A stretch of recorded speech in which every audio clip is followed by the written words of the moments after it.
Stimulimi i një rasti zjarri në shkollë ka qenë në qendër e demonstrimi nga forcat e emergjencës civile në bashkëpunim me forcat zjarfikse dhe policinë e shtetit në Gjirokastër. Ministri i Mbrojtjes Piro Vengu, i pranishëm në këtë ministërvitje, ka theksuar rëndësinë e saj në një qytet si Gjirokastra që vitet e fundit ka patur jo pak problematika me zjarret.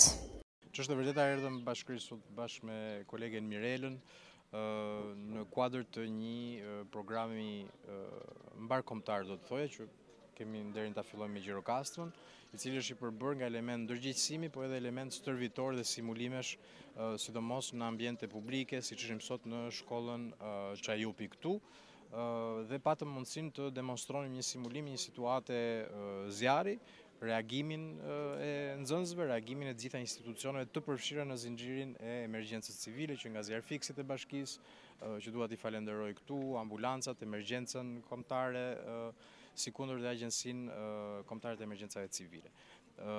Dhe e kemi përgatitur këtë stërvitje për dy arsye. Arsye e parë, patjetër, edhe ndërgjegjësimi i gjithë nxënësve për mënyrën se si duhet reagojnë në rast të emergjencash, të krijojnë shqisa dhe veti, qoftë për të informuar, qoftë për të mbrojtur njëri tjetrin, qoftë edhe për të alarmuar dhe të reaguar në kohë. Elementi i dytë ka të bëjë me ndërgjegjësimin që lidhet edhe me fillimin e sezonit turistik. Padyshim Gjirokastra është një destinacion i preferuar, presim një sezon të ngarkuar, të ngjeshur, dhe kemi nxjerrë dhe leksione nga sezonet e mëparshme, ku elementet e zjarreve kanë qenë shumë prezente. Dhe për këtë arsye do vijojmë jo vetëm me simulime dhe stërvitje, por do vijojmë edhe me element koordinimi bashkë me prefektin e Qarkut, gjithë kryetarët e bashkive të Qarkut, për të përgatitur sa më mirë dhe për të parandaluar sa më mirë.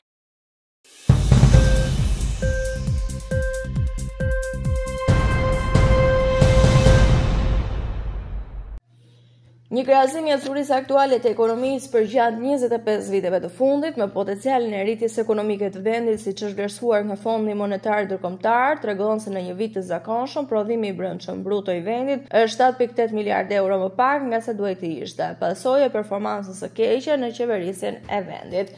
Ekonomia shqiptare ka performuar vazhdimisht në potencial. Ekspertët e ekonomistë të zhvillimit vlerësojnë potencialin e rritjes së një vendi duke marrë parasysh faktorë si gjendja aktuale ekonomike, sa më e varfër të jetë ekonomia, aq më shumë potencial për rritje ka, afrimsinë me tregjet, nivelin e hapjes ekonomike e të tjera. Të dhënat e Fondit Monetar Ndërkombëtar tregojnë se që nga viti 2000, Shqipëria ka patur një rritje ekonomike përgjatë gjitha viteve të tjera.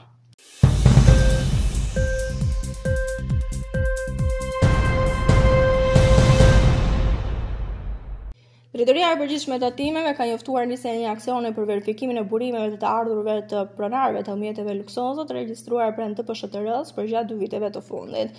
Sipas të dhënave zyrtare, në periudhën 2023-2024 janë regjistruar 6.495 automjete luksoze me vlerë minimale prej 50.000 eurosh. Nga verifikimet paraprake të DPT-s rezulton se 400 prej këtyre automjeteve janë blerë me fonde të padeklaruara nga pronarët. Drejtoresha e proceseve të biznesit në Drejtorinë e Përgjithshme ka thënë se nëse pronarët e automjeteve justifikojnë ligjërisht pasurinë e tyre, penalizimi vetëm është gjoba për deklarim të vonuar të deklaratës. Në të kundër do të merren makinat. Hetimi i pasurisë do të vijojë duke u mbështetur në analizat e vazhdueshme të dhënave nga sistemi tatimor dhe burimet e palëve të treta.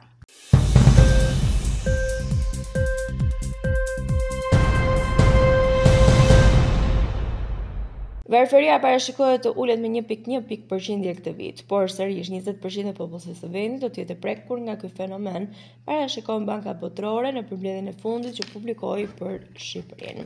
Sipas kësajit të fundit, situata është vërtet emergjente kur bëhet fjala për ekonominë, pavarësisht nxitjeve të herpeshershme, varfëria vlerësohet si ka rifilluar tendencën e rritjes. Varfëria e matur sipas të ardhurave ra nga 41.6% në vitin 2016 në vetëm 32.2% në vitin 2019 për të marrë sërish një rritje përgjatë kësaj kohe. Megjithëse paparazia ka shënuar rënja, ajo mbetet në nivel më të lartë në Ballkanin Perëndimor pas Malit të Zi. Gjithashtu Shqipëria ka një hendek të lartë në krahasim me standardin global të mirëqenies, $25 në ditë për person. Të të ardhurat e vendit tonë duhet të rriten së paku me 3 për të arritur këtë standard. Norma e punësimit arriti mesatarisht në 68.6% në vitin 2024 me rritje prej 2% të punësimit të meshkujve, ndërsa për femrat pati një rënje të lehtë për 0.3%.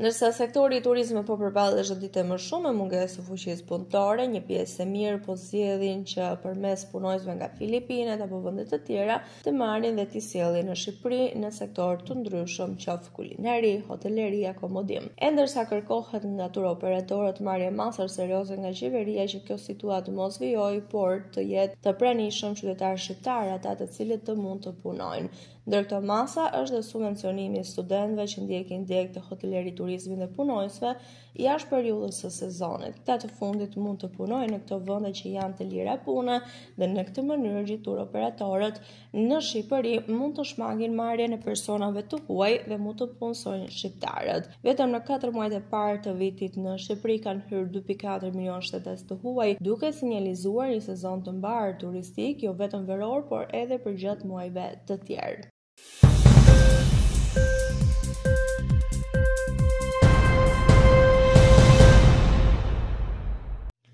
Presidenti i Ukrainës Volodymyr Zelensky pas takimit me homologun e tij turk Recep Tayyip Erdogan tha se arpushimi është shumë i nevojshëm pasi sipas tij duhet të ndalen vrasjet e njerëzve.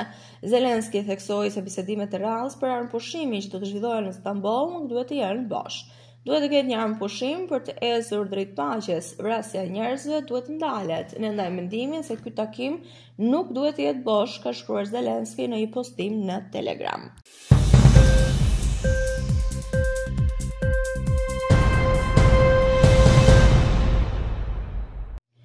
Presidenti i Francës Emmanuel Macron ka paralajmëruar se SBA dhe Europa rrezikojnë të humbasin besueshmërinë e tyre dhe të akuzohen për standarde të dyfishta nëse nuk i zgjidhin së shpejti luftrat në Ukrainë dhe Gaza. Ai gjithashtu u bëri thirrje vendeve aziatike të ndërtojnë një aleancë të re me Europën për të siguruar që ato të mos bëjnë dëm kolateral në luftën për pushtet midis SBA-s dhe Kinës. Macron po fliste në dialogun Shangri-La, një samit vjetor i nivelit lartë të mbrojtjes së Azisë që mbahet në Singapur. Macron theksoi se nëse Rusia mund të merrte territorin Ukrainës pas një kufizim, çfarë mund të ndodhte në Taiwan. Macron më vonë u përgjigj një pyetje për të bërë nga korrespondenti i sigurisë BBC-s mbi rolin ushtarak të Evropës në Azi, ndërsa një luftë në shkallë të plotë ishte ende duke u zhvilluar në kontinent.